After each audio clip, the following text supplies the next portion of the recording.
Ciao followers, molti di voi già mi conoscono, ma per quelli che ancora non mi conoscono, e sono tanti, ai ai ai, non va mica bene,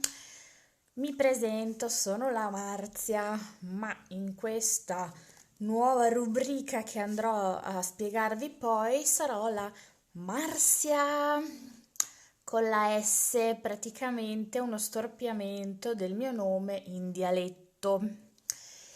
E niente, volevo appunto inaugurare una nuova rubrica questa sera, sperando di allietare così un po' le vostre serate,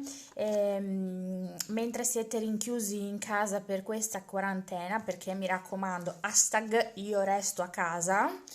e farvi sorridere un pochino. Io ci spero tanto e